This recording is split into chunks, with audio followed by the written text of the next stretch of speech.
Hello guys, അപ്പോൾ നമ്മുടെ നല്ല ചൂട് ഉള്ളിവടയൊക്കെ ഇഷ്ടമല്ലാത്തവർ വളരെ കുറവായിരിക്കും അല്ലേ. അങ്ങനെ പെട്ടെന്നൊരു ഉള്ളിവട തിന്നാൻ തോന്നി. അപ്പോൾ ഞാൻ ഇവിടെ ഉണ്ടായിരുന്ന സാധനങ്ങളൊക്കെ വെച്ച് അത്യാവശ്യം ഉള്ളിയും കടലപ്പൊടിയും നല്ല കറിവേപ്പിലയും പറങ്കിയൊക്കെ ഇട്ട് ഇതുപോലെ കൈകൊണ്ട് തിരുമ്മി സെറ്റാക്കി കേട്ടോ.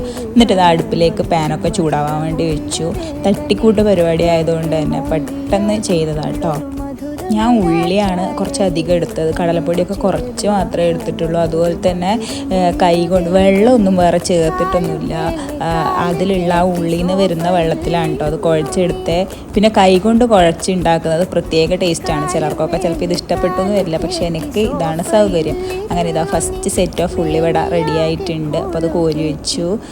അങ്ങനെ ഇടയിൽ ഞാൻ കുറച്ച് സമയം ഫോൺ നോക്കി ഇരുന്നപ്പോൾ ഉള്ളിവട കുറച്ചൊന്ന് കരിഞ്ഞു പോയി. അങ്ങനെ ഇതാ പെട്ടെന്ന് തന്നെ ഉള്ളിവടയൊക്കെ റെഡിയാക്കി കിട്ടിയിട്ടുണ്ട്.